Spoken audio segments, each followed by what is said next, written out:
반복해서 말씀을 드리겠지만 이 천수다란이는 이제 진리를 깨닫게 하는 게 가장 큰 목적입니다.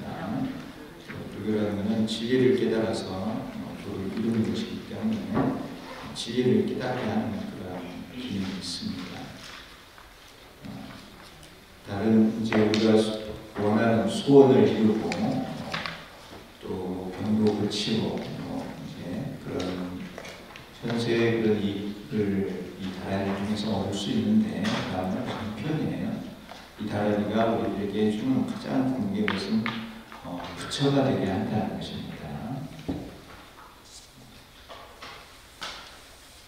172쪽에 방광의 서상 거기서 이제 지난 시간에는 과문을 나눈 거예요. 서운 전문이 부분으로 나눴고 정근이 이제 관음을 설주하고 불타의 찬탄입니다. 관세음보살님께서 천수다란이 주문을 설하셨고 저희께서 그걸 찬탄하는 게 그 경전의 주요 내용이에요. 오늘은 이제 경의 서분, 방관의 서상, 이제 그 서문주님께서 부타락가산 관세음보살 궁전에 가셨는데 갑자기 뭔가 신통을 보였어요. 황금색 빛이 쫙 펼쳐지는 거였죠. 서상에 대한 내용은 172쪽입니다. 경의 서문에는 통서와 결서가 있다. 통서는 모든 경전에서 공통으로 서술하는 것이고, 그래서 공통에서 통서예요.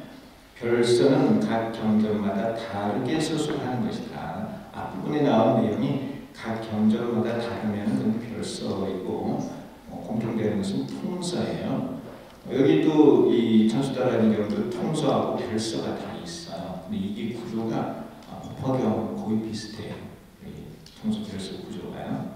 이 경은 통서로 여시, 암음, 일시, 불주, 방소, 동문의 6가지를 설하고 있다요. 여시, 암은 이렇게 시작을 하죠. 모든 경전은 다 여시, 암문이에요. 부처님께서 직접 설하신 게 아니고 이와 같이 하였다. 제자가 들은 것을 기록해 놓은 게 경전이죠. 그래서 여시, 암문입니다. 근데 그거는 이제 어쨌든 제자가 들은 거지만 부처님께서 설하신 거죠.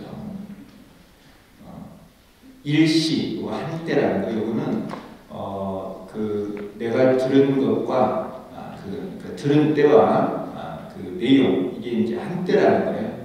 그러니까 부처님께서 설하신 때하고 내가 들은 때가 한때라는 거예요. 그 다르면은 좀 문제가 있죠. 부처님께서 어제 설하셨는데 오늘 들었다. 그럼 그 두 때죠. 한때가 아니고 그런 게 아니고 그거는 부처님 설하실 때 내가 들었다는 그래서 일시입니다. 불주, 부처님께서 이제 머무시는 곳, 방소, 그러니까 이 불주는 이제 부처님 설주죠. 설법을 하신 분이 부처님이시고, 방소는 설법을 하는 장소고요. 동문은 그 자리에 이제 혼자만 들은 게 아니고 여럿이 같이 들었다는 겁니다. 이것은 믿음을 일으키기 위한 것이다. 이러한 6가지를 모든 경전이 공통적으로 하고 있는데 그거는 믿음을 일으키기 위한 것이라는 거예요. 우리가 일단은 믿고 그리고 이해를 해서 수행을 통해 증득할 수 있어요. 이거를 신의 행증이라고 해요. 믿고 이해하고 수행을 하고 증득하는데 여기서 가장 키가 뭐냐면 핵심이 뭐냐면 진리에 대한 믿음과 이해예요. 그래서 수행을 통해서 진리를 증득하는 거예요. 진리는 우리는 이제 삼재원흥이잖아요. 삼재원흥에 대한 믿음, 이해, 수행을 통해서 증득을 해야 되는 거예요. 또한 별서로 중집, 이건 대중이 모이는 것이고요. 현서, 서상이 나타나는 것이고, 은영, 그런 서상에 대해서 이제 의심을 하는 거죠. 왜 저런 현상이 나타날까? 그리고 발문은 이제 그 의심에 대해서 질문을 하는 겁니다. 단문은 이제 그 질문에 대한 대답을 하는 게 단문이에요. 그래서 이러한 5가지를 설하고 있습니다. 이 경은 다음과 같이 시작합니다. 이와 같이 나는 들었다. 한때 서가모니불께서 도타락가산에 관세음보살 궁전에 계셨다. 이게 이제 시작인데요. 이 안에 그 5가지가 다 있습니다. 여기서 이제 통서 가운데 여시 아문 이와 같이 나타났다. 한때 일시죠. 그리고 서가문 불주예요. 그리고 이제 장소가 부타락가산의 관세음보살 궁전이에요. 부타락가산의 관세음보살 궁전, 방소죠. 그리고 이제 그 다음에 동문들이 쭉 서려지고 있어요. 여러분들이 같이 앉아 계시니까 다 동문들이에요. 같이 들으시니까요. 그 동문이 그 학교 동문은 그 문자를 씁니다. 여기서는 동문은 들을 문자인 거죠. 같이 들었다 이런 뜻입니다. 관세음보살이 머무는 부타락가산은 백화산 또는 소백화산으로 번역합니다. 이 소백화가 나왔어요. 소백화산. 소백산 아세요? 부타락가라는 말이 인도 말이에요. 그 인도 말을 한문으로 번역하면 소백화야. 소백. 되게 희한하지 않아요? 내가 이거 찾아가지고 이렇게 줄을 달아놨어요. 이번에 그 이련 스님의 삼국유사에서 나온 내용이에요. 서역 그 부타락가산 차움, 이제 인도에서 말하는 부타락가산은 차움, 여기서 말하기를 소백화라고 말한다는 거예요. 내 백의대사 진신주처, 백의대사 관세음보살님의 진신이 머무는 곳이다 하는 거예요. 이렇게 이련 스님이 써놨어요. 삼국유사에 이런 게 이렇게 돼 있다는 거예요. 백화산, 그래서 이 백화산에 있는 관세음보살님의 수행처를 백화도량 그래요. 백화도량. 부타락가산을 말하는 겁니다. 다 소백화산으로 번역한다. 백화산, 소백화산. 근데 그 전에도 제가 이 소백산에 대한 설명을 드린 적이 있는데요. 그 소백산은 어디에 위치해 있느냐면 대한민국 충청북도 단양군, 그렇죠? 네? 왜 웃으세요? 충청북도 단양군 영춘면 백자리지, 네, 거기 있죠. 소백산, 이제 908미 연마지, 네, 금계포라는 구인사가 있어요. 이 소백화산에 구인사가 있는데, 이제 거기가 단양군 영춘면이에요. 제가 영춘 면민이에요. 면민 아세요? 여러분 부산 시민이시잖아요. 저는 면민이에요. 좀 촌이죠. 근데 이제 단양이 붉은 태양이에요. 영춘은 늘 봄이에요. 근데 이제 그 소백화는 연화를 말하거든요. 소백산 연화지. 그러니까 이제 거기인데 연꽃이 언제 피나요? 봄에 피죠. 연꽃 안 키워보셨죠? 연꽃이 봄에 피어요. 봄에. 여름에 만개예요. 가을이 되면은 꽃이 피지 하나 둘씩 피어요. 찬바람 불기 시작합니다. 나중에는 그 연실만이 남죠. 그리고부터 피어요. 근데 봄에 따뜻한 태양을 받아서 커요. 붉은 태양. 그러니까 단양군 영춘, 단양 영춘에서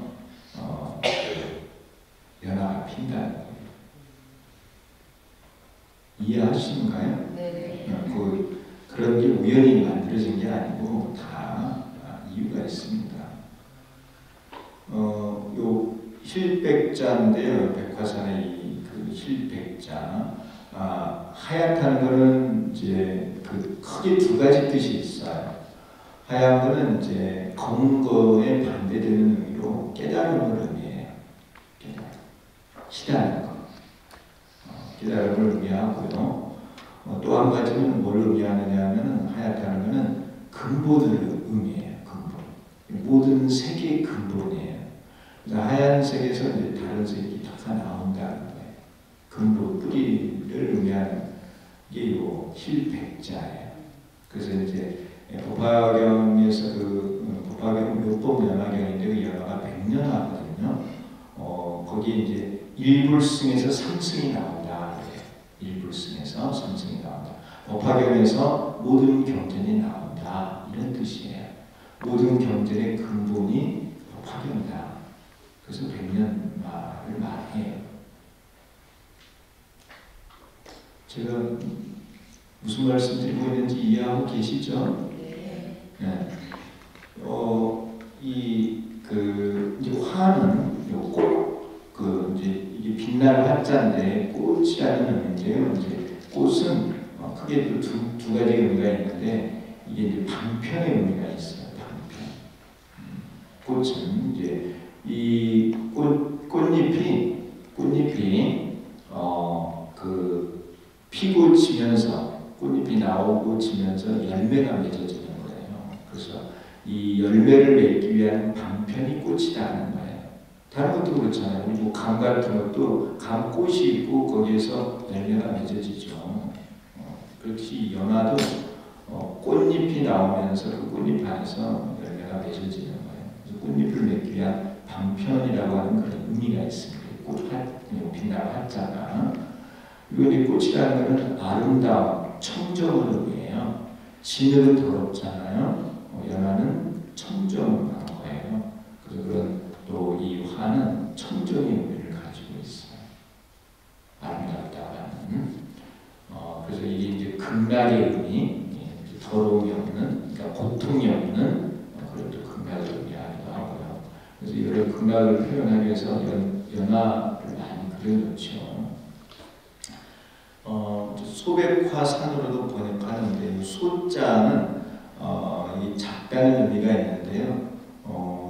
이 양백, 그러니까 네백, 그래서 양백이라는 의미도 있고요. 소자는 그 의미가 뭐냐면 공갈 중 삼재 원흉을 의미해요.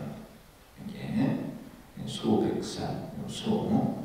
가운데 이제 작들이 하나가 중도예요. 안에 점 하나, 밖에 점 하나. 안에 있는 점이 공이고 밖에 있는 점이 가예요. 공가중을 한 자리에 모아놔서 삼재 원흉을 나해요. 그죠? 소는 삼재 원흉 진리 묘법 실상이고 백은 깨닫다는 거예요. 화는 그를 가르친다, 교화를 한다, 또는 극락 이런 의미. 다 깨달은 극락. 산은 이제 청정부동 자리 또는 도량 이런 의미를 가지고 있죠. 이 참 소백산이라고 하는 이름이 참 누가 지으셨는지 진짜 이름을 참 잘 지었다는 생각이 들어요. 그런 얘기가 있습니다. 제가 언제 한번 말씀드렸는지 모르겠는데 금계불안과 이제 구원팔문 연화지 그리고 금계불안이 만들어지고 구원팔문이 만들어지고 그러면서 소백산의 이 줄기가 좀 만들어지고요. 그 다음에 소백산을 중심으로 백두대간이 만들어지고 그러면서 우리나라 한반도가 형성이 되고 그리고 이제 유라시아 대륙 중국 인도에서 저 유럽까지 이 유라시아 대륙이 만들어지고 그리고 저쪽으로 이제 아메리카 대륙이 만들어져서 세계가 형성이 됐다는 거예요. 그래서 가장 먼저 어디가 만들어졌다고요? 소백산이 구원팔문연화의 금계불안이 제일 먼저 만들어졌다는 겁니다. 그럼 믿으셔도 돼요. 그러니까 여기가 가장 좋은 자리예요. 이 칠백자가 제가 아까도 말씀드렸잖아요. 근본이라고 근본. 세계의 근본인 거예요. 그 소자는 작다는 의미가 있지만 작다는 의미는 찾아보기 어렵고요. 소는 미세하다, 미묘하다 그런 뜻이에요. 첨단 그러면은 첨자가 큰 대자 위에 작은 소자를 쓰는 거예요. 첨단. 우리나라가 이 첨단 산업의 두각을 나타내고 있죠. 그래서 우리나라가 이 첨단 산업에서 앞장서서 나가서 세계를 이끌어가는 나라가 돼요. 숫자가 작다는 의미가 아니에요. 가장 작은 게 또한 가장 큰 거예요. 어쨌든 소백산이라고 하는 게 그런 큰 의미를 가지고 있다는 겁니다. 그렇기 때문에 이 자리가 세계의 중심이 되고 세계의 모든 나라 사람들이 와서 이곳에 와서 법을 배워서 각 나라를 다스린다는 거예요. 법의 근본이라는 거예요. 묘법 그 자체가 가장 보편적인 법이에요. 10법기에 다 적용이 되는 법이 묘법이에요. 모든 세계에 적용이 되는 묘법이에요. 그런 묘법의 근본이 되는 산이다. 이런 뜻입니다. 이곳에서 불법이 한번 펼쳐지면은 한반도는 물론 전 세계가 다 불법화가 됩니다.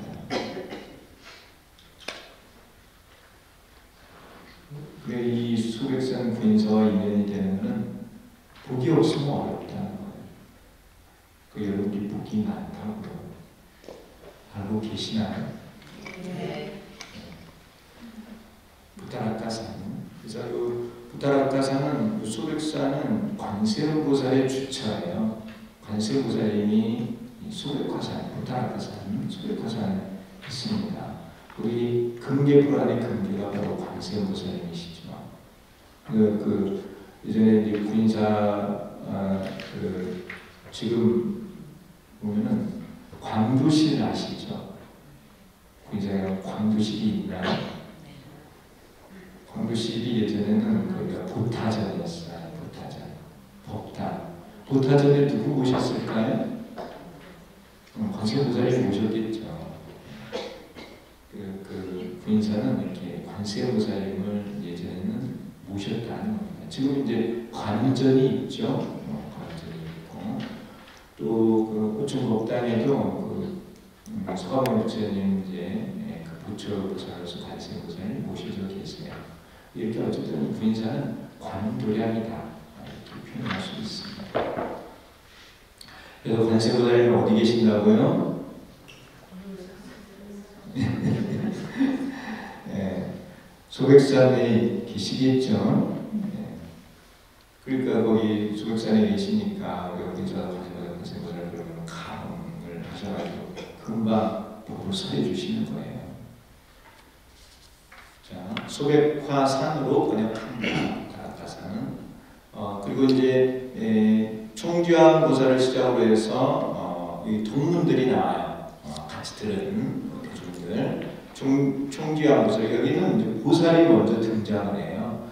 다란이 수행을 하는 것은 보살이에요. 보살이. 왜 보살이 다란이 수행을 할까요?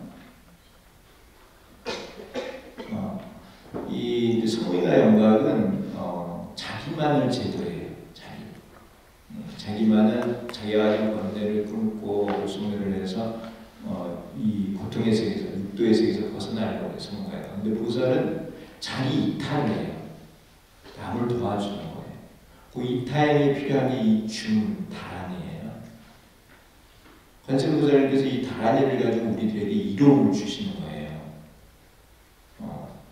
다란이는 하나의 수단이에요. 우리들이 이익되게 하기 위해서. 그래서 이 다란이 수행은 이 보살들이 하는 거예요. 보살들이. 물론 뭐 성문나 영광을 할 수도 있죠. 근데 여기는 이 다란이 경우에는 보살들이 등장을 해요. 총주왕 보살이 이렇게 등장하는 거예요. 총주왕 보살을 시작으로 해서 보살, 여러 보살이 등장하고 성문들, 그리고 이제 법마라천, 욕계천의 천자, 사천원, 천용, 야차, 건달과 아수라가루라 김나라, 마오라가 인민, 욕계천의 천녀, 여러 신중 등이 연로되었다. 여기 또 한 가지 또 눈여겨보실 거는 신중이 등장해요. 많은 신중, 토지신, 이런 풍신, 화신 다 여기 등장을 해요. 그들이 왜 등장할까요? 다란이하고 관련이 있으니까. 신유이요. 근데 다란이를 신유자하고 대다란이를 외우면은 관세음보살님께서 신중을 파견을 해서 일을 하는 거예요. 그래서 이 신중들이 등장하는 겁니다. 이들이 육동문이다. 같이 들은 대중들이에요. 이러한 통서에 이어서 별서가 써지고 있다. 대중이 모두 와서 모였을 때 이제 중집이죠. 대중이 모이는 거예요. 관세음보살이 신통으로 정수의 상투의 화관에서 대광명을 내어서 시방의 불토와 삼천대천세계를 비추었다. 시방의 불토, 관세음보살님은 모든 불토에 다 가서 중생제도를 하세요. 그 삼천대천세계는 한 부처님이 교화를 하시는 세계예요. 서가모니 부처님께서 중생교화를 하시는 곳이에요. 교주로서 교화를 하시는 곳이 그 세계를 삼천대천세계를 이렇게 표현을 하는 거예요. 이런 이제 의미는 관세음보살님이 시방불토와 삼천대천세계의 중생들을 제도한다는 거예요. 그래서 이제 비추었다는 겁니다. 또 화관에서 대광명을 내어서 우리 여기 광명사인데 광명으로서 제도를 하신다. 아까 연화가 뭘 받아서 크는 거예요? 햇빛을 받아서 크잖아요. 붉은 태양, 광명. 그리고 이제 봄에는 햇빛을 받아서 크고요.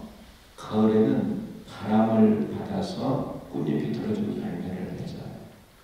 연화가요. 다 필요하죠.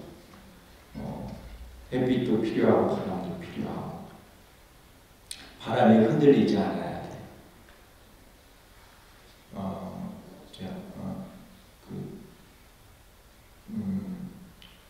삼천대천세계를 비추었다. 이 식물이 광합성을 하죠.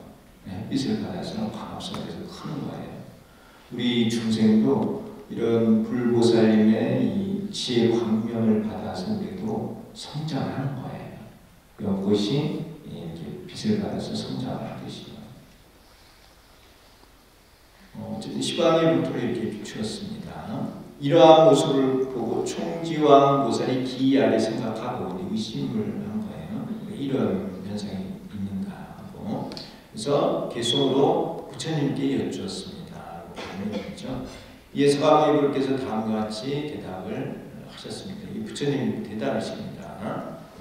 심적인 내용이죠. 내용이 지금 이 법회 가운데 보살 대사가 한 분 있으니 이름이 관세음 자제인이라. 이제 관세보살, 관세보살이 하는데 관세보살 이름이 여러 개가 있어요. 여기서는 이제 세상의 소리를 자제롭게 관한다 이런 뜻이에요.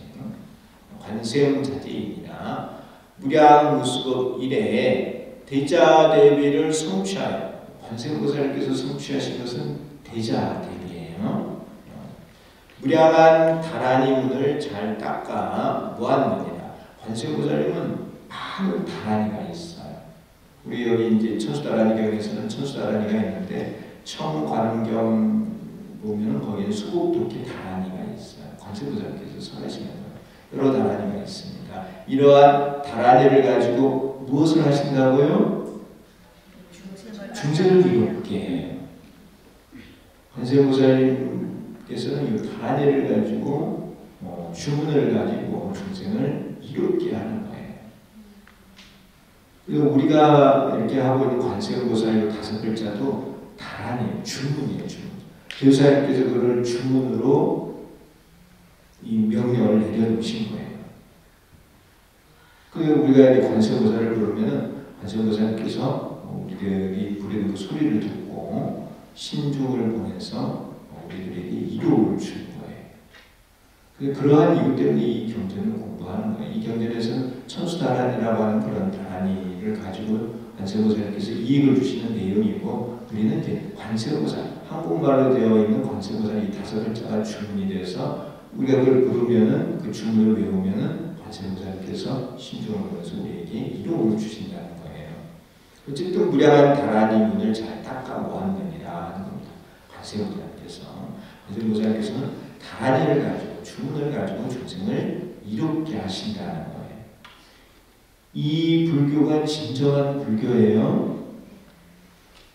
잘 아셔야 돼요. 이게 진정한 불교예요. 불교는 이렇다는 거예요. 여러 중생을 안락하게 하고자 이와 같은 대신통력을 은밀히 내었느니라. 이 신통을 드러낸 이유, 그는 중생을 안락하게 하고자 한다는 거예요. 안락. 중생을 편안하고 즐겁게 하고자. 그래서 관세음보살님의 제도를 받으면은 차츰 고통에서 벗어나서 즐거움에서 이리로 가요. 즐거움에서. 그래서 즐거움이 다 완성이 되면은 그걸 뭐라고 하느냐면 거기를 극락이라 합니다. 지극한 즐거움. 관세음보살님을 우리가 이제 만나는 순간부터 즐거움이 생겨. 조금씩 생겨가지고 나중에는 완전한 지극한 즐거움, 극락에 도달을 하는 겁니다. 그리고 언제 극락에 도달하느냐? 모든 생사로부터 벗어났을 때, 무상고리 무해탈 무한 생명이 됐을 때가 극락이에요. 관세음보살님을 만나면 우리가 이 세계를 성취해 가는 거예요. 관세음보살님께서 이 세 가지 무상고리 무해탈 무한 생명이 삼덕인데, 이 삼덕의 씨앗을 우리가 다 가지고 있어요. 여러분들이 이 삼덕의 씨앗을 가지고 있어요. 불성이 있다는 거예요. 삼불성. 불성을 가지고 있는데 이게 그냥 불성이 튀어지지가 않아. 보리의 씨앗이 있는데 보리의 씨앗이 그냥 싹이 나오는 게 아니죠. 그렇죠? 일정한 조건이 맞아야만 싹이 나오잖아요. 물속에 섬유를 담궈놔야만 싹이 나와요. 싹이. 인연이 돼야지 나온다는 거예요. 관세음보살과 인연이 돼서 관세음보살을 부르게 되면은 이 불성의 싹이 튀어지는 거예요. 한번 튀어지면은 이게 결과를 이룰 때까지 관세음보살께서 우리들에게 이익을 주신다는 거예요. 싹에서 나와서 꽃을 피우고 열매를 맺을 때까지 관세음보살께서 다 이루게 해주십니다. 그러한 거를 뭐라고 표현하냐면 그걸 대자대비라 해요. 대비는 고통에서 벗어나는 게 대비예요. 대자는 즐겁고 이루는 거예요. 다 이뤘다고 해서 대예요. 모든 고통에서 다 벗어나고 모든 즐거움을 다 이루기 때문에 대자대비예요.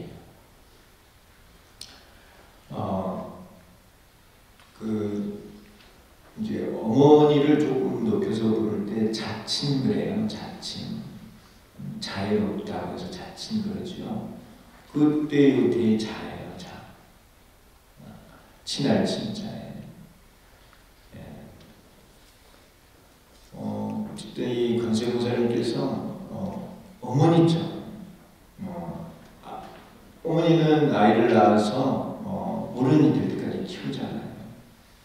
마찬가지로 관세음보살과 한번 인연이 되면은 이 불성의 싹을 키워서 결과를 이룰 때까지 관세음보살께서 우리들에게 이로움을 주신다는 것. 무엇을 통해서요? 주문 다라리를 통해서.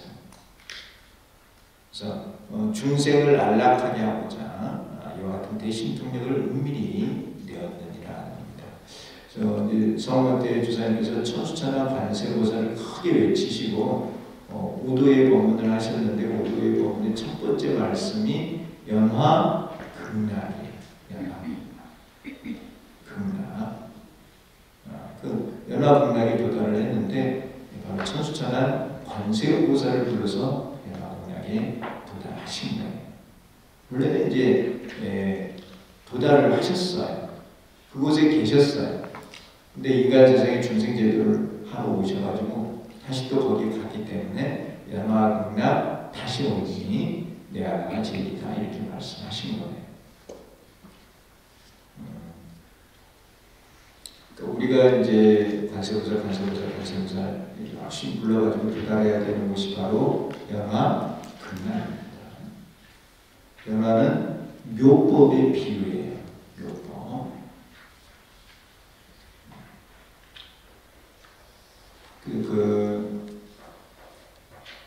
아까 소백화산 이렇게 소백산 연화지로 이렇게 말씀을 드렸는데요. 구인사 이제 그 소백산이 이 제1연화봉, 제2연화봉 그리고 이제 비로봉이 있어요.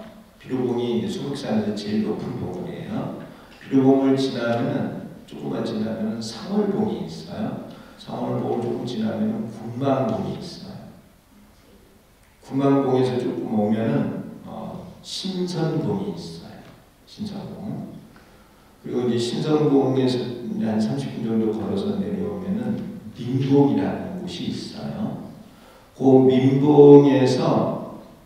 민봉에서 시작해서 9줄기가 이렇게 뻗어져 있어요. 이렇게 요즘은 그 드론이라든가 이런 그런 항공사진 해가지고 인터넷 같은데 이렇게 보여주거든요. 구글 어스라고 하는 구글에서 이렇게 그 세계 지도를 이렇게 그 서비스를 해주고 있습니다. 그걸 보면은 그 민봉에서 9줄기가 이렇게 뻗어져 나와 있어요. 9줄기가요. 그 모양이 부채 모양인데 그 모양이 연화 반개의 모양이에요. 이 꽃잎이 그러니까 이 줄기가 이렇게 형성이 돼서 꽃잎 끝이 이렇게 줄기가 이렇게 쭉 나오면서 그게 이제 꽃잎이에요. 꽃잎이 9개가 이렇게 쭉 나와 있는 모양이에요. 연화에. 그리고 그 사이에 9개니까 그 사이에 문이 8개죠. 그 구봉 8문이에요. 그림이 좀 그려지나요? 안 그려도 어쩔 수 없는데. 자, 이렇게 수백산이 이렇게 있잖아요. 수백산이 이렇게 쭉 가고 있는데 이런 말하자면 이런 모양으로 연꽃이 피어 있는 거예요. 수백산 줄기가 있고 그리고 이 연화가 이렇게 있다는 거예요. 자, 이걸 이제 한번 생각해 보면 뭐냐면 소백이라고 하는 말은 삼재원흉이에요.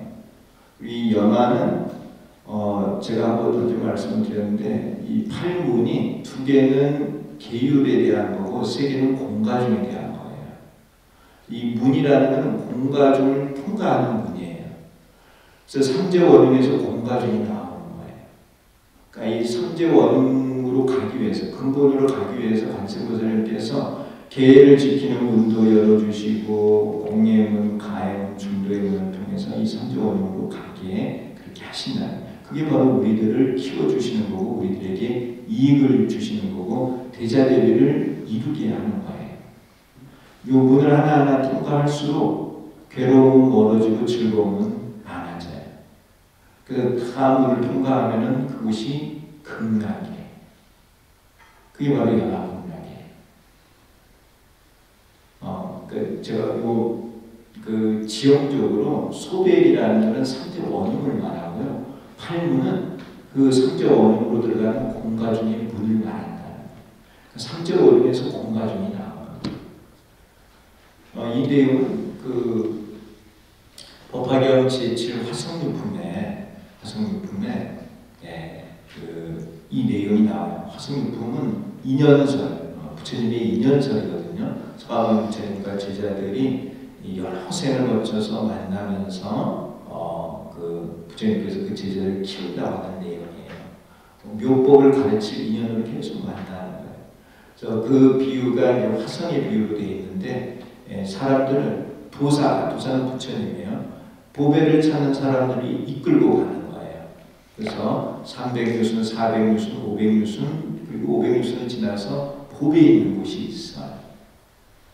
이 300유순은 공을 깨달아서 도달하는 거고 400유순은 가를 깨달아서 500유순은 중도를 깨달아서 이 중도를 지나서 보배에 있는 곳이 삼재원흉이에요. 우리가 이제 가는 것은 그렇게 가는데 이걸 돌이켜보면 보배에 있는 곳에서 이 중가 공이 펼쳐지고 있는 거예요. 그렇게 해서 길을 만들어서 우리가 보배에 있는 곳으로 인도를 하고 있는 거예요. 이 불도를 이룬다. 도를 닦는다는 게 이 진리를 깨달아서 가는 거를 도를 닦는다고 말을 하는 거예요. 이거를 다 이뤘을 때를 불도를 이루었다고 하는 거예요. 어쨌든 이 모든 경전이 이 안에 다 들어가 있어요. 공가중을 말하지 않는 경전은 없어요. 그리고 그걸 말해야만 또 경전이에요. 불교 경전이에요. 어쨌든 이 소백산 구봉팔문 연화지 금계 불안에 있는 모양이 있는데 소백산은 삼재원흉 근본을 말하는 것이고요. 그 근본에서 거기에서 연화가 피어 있는 거예요. 연화는 공가중의 진리를 가르치는 거예요. 문을 통해서. 그리고 그 문 위에 구봉팔문 위에 앉아 계시는 게 금계불안이에요. 금계불안의 금계는 관세음보살이죠. 그 관세음보살께서 이 문을 다 열어서 우리를 이 근본으로 연화문학에 도달하게 해주신다. 그런 모양이 소백산에까지 구원발명까지 근교로 하는 모양이야. 그곳에 구인사가 있습니다. 어쨌든 이 알락이라는 말이 나와서 한 번 더 말씀을 드렸어요. 그래서 우리 이제 불자들이 꼭 알아두셔야 될 것은 우리가 깨달아야 되는 진리라는 거지. 진리를 깨달아서 진리에 맞게 살아야만 내가 고통에서 벗어나서 알락에 도달할 수 있습니다. 다른 거는 다 부수적인 거예요. 진리를 깨달는 게 가장 급하고 가장 중요한 일이에요. 이렇게 중생을 안락하게 하고자 관세음보살께서 대광명을 펼치셨다는 대신통력을 미리 배웠다는 거예요. 신통이라고 하는 말이 그 신자가 통한다 이렇게 말씀드릴 수 있어요.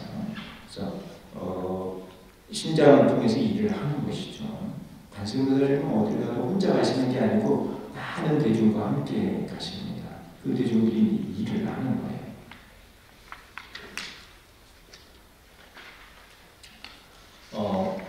174쪽에요. 관세음보살은 이미 오래전에 대자대비를 성취했다.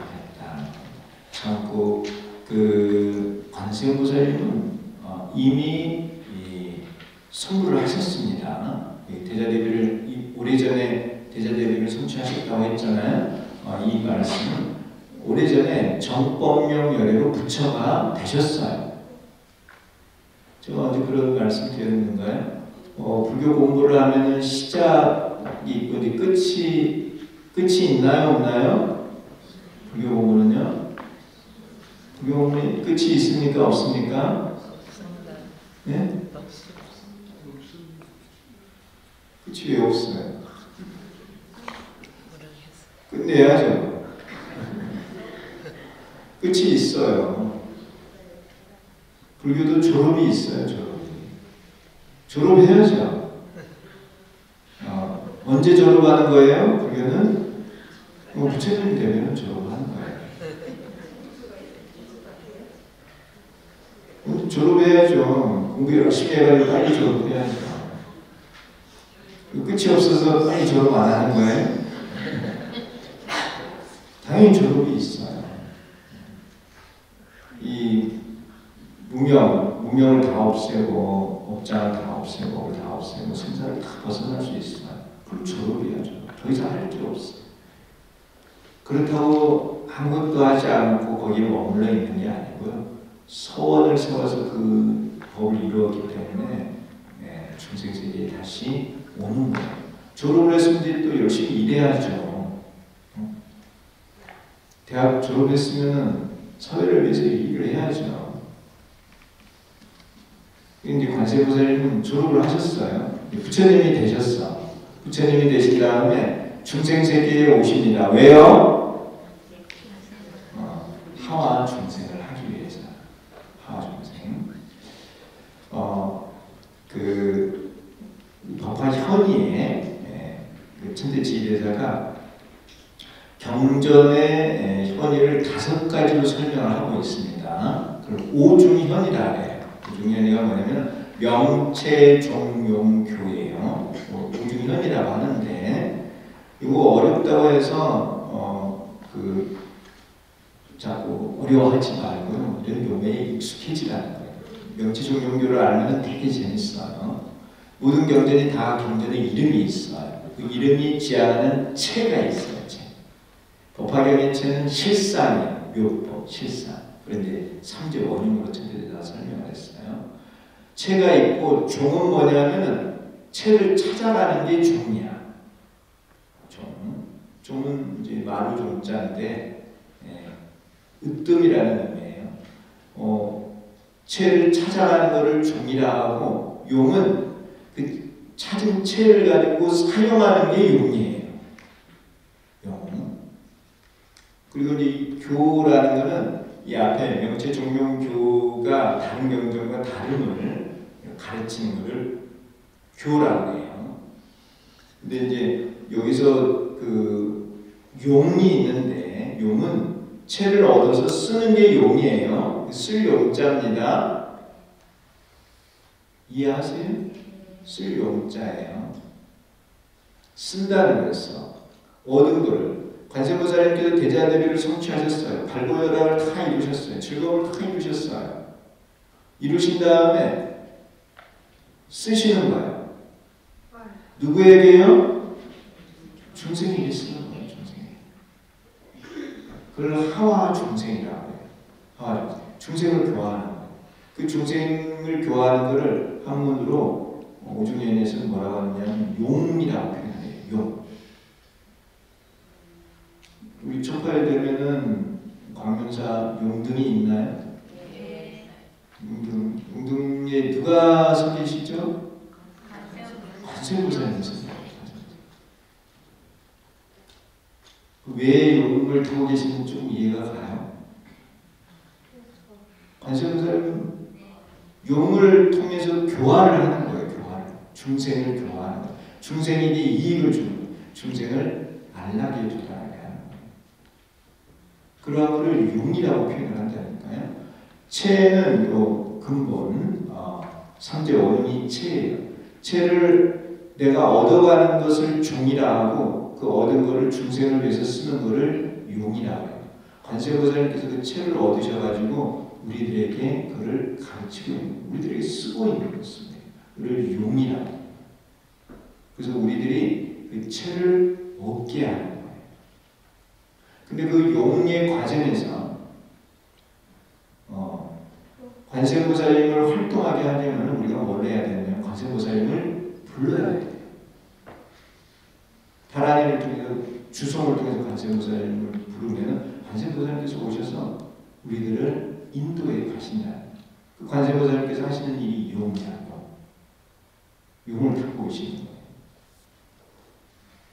이 용은 이제 조화를 부리죠. 조화를 부려요. 특히 이제 이 관세음보살님께서 그 이제 용을 하실 때 신장님을 많이 쓰십니다. 그 신장님 가운데 대표적인 분이 누구냐면은 밀접금강과 나라연 금강. 그분 이따 나중에 경전에 나와요. 나라연, 밀접금강이나 나라연을 보면서 옹호한다는 거, 손지자를 옹호한다는 내용이 나와요. 금강이죠, 금강. 금강을 쓰는 거예요, 쓰는 거. 그래서 우리 종기에 이게 다 표현이 되어 있다니까요. 삼재원흉이 체예요, 체. 그리고 금강절에 있죠. 금강절을 써서 삼재원흉을 찾는 거죠.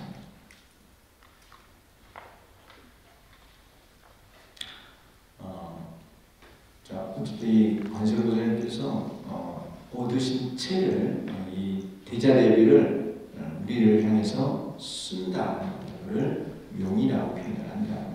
이 경전의 내용은 바로 그 내용이 주 내용이에요. 그때 쓰실 때 다란이를 통해서 쓰신다는 거예요. 주문을 통해서 관세음보살님께서 강을 하셔서 우리를 인도에 가신다. 그 용이 작용하도록 하는 게 주문이에요. 주문. 작용을 일으키는 게 주문이에요.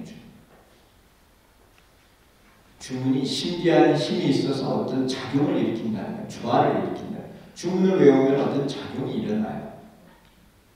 열려라 참깨 문이 열린다는 작용이 있다는 거죠. 작용을 일으키는 것을 주문이라고 하고 이 경전에서는 천수다라니가 작용을 일으킨다고 설명을 하고 있습니다. 우리가 현재 하고 있는 것은 관세음보살 5글자가 주문이에요. 그 5글자가 작용을 해요. 그래서 저기 이제 그 제 8문, 7문, 6문, 5문, 4문, 3문, 2문, 1문 이렇게 문이 열리는데 문이 열리는 게 작용이야, 작용. 그럼 문이 열리도록 하는 게 주문, 관세음보살 이 5글자를 외우면 그 문이 차츰차츰 열린다. 근데 그 문이 그냥 안 열리고 힘이 있어야 열려요. 근기가 성숙해야지 문을 열어갈 수 있어요. 성숙하지 않으면 힘이 없어가지고 문을 못 열어요. 성숙하려면은 열심히 힘을 길러야죠. 그 힘을 기르는 거를 공부라고 해요. 공부를 통해서 힘을 길러서 문을 다 열어서 극락세계에 들어간다. 그러니까 노력 없이 되는 건 없어요. 내가 노력을 해가지고 힘을 길러야 돼. 힘을 길러서 문을 다 열어서 모든 것을 성취할 수 있다. 이게 본문을 들어보니 우리가 하고 있는 것과 참 많이 관련이 있죠. 경제예요. 그래서 내가 이 경제를 읽을 동안 참 우리 거와 이렇게 막 관련이 있다는 생각을 했습니다. 그는 관세음보살은 모든 고통에서 벗어나 국경을 안락에 도달하였습니다. 그때 이후로 중생을 제도하여 고통에서 벗어나 국경을 안락에 도달하게 하고 있습니다. 이게 바로 용이에요. 책에서 용을 쓰시는 거예요. 관세음보살은 다란이로서 중생을 교화하여 고통에서 벗어나 안락을 얻게 합니다. 중생과 소통하는 방법이 다란입니다. 지금 관세음보살이 대신통력을 내는 것도 다란이를 설하여 중생을 교화하여 안락을 얻게 하고자 하는 것이다. 이와 같이 서문에서는 대자대비를 성취한 관세음보살이 다란이로서 중생을 안락하게 하고자 신통으로 대광명을 비추었음을 밝히고 있습니다. 이런 대광명의 신통이 일어나는 이유, 관세음보살이 다란이로서 중생을 이롭게 하고자, 중생을 이제 안락으로 이끌고자 하시기 위해서 이런 대광명의 신통이 나타났다. 이것이 이제 구체적인 말씀입니다. 서원영제님의 설명이에요. 오늘 이제 서문의 내용, 방광의 서상에 대한 내용을 공부를 했습니다. 천수다란이 경 공부를 하실 때는 되도록이면 이 경제를 꼭 좀 읽어보세요. 자꾸 읽어보시면 재밌는 내용들이 많아요. 우리가 또 실제로 부인사 신앙 생활을 하면서 느낄 수 있는 그런 내용들이 여기에 많이 담겨져 있습니다. 이 경제가 정말 좋은 경제네요. 그래서 이제 내년이 무슨 해예요? 용해예요. 그러니까 용해니까 이거 다란히 공부를 한다는 거예요. 아셨어요? 그래서 내년 한 해는 천수다란 이름을 공부하는 그런 해가 됐으면 합니다. 우리가 이렇게 관음수성을 가지고 공부하고 있는 그런 원리가 이 경전에 많이 담겨져 있다는 겁니다. 그래서 날씨가 많이 춥죠? 춥다고 너무 죽이시지 마시고 절에 나와서 열심히 공부하십시오. 늘 건강하시고 다음 시간에 뵙겠습니다. 감사합니다.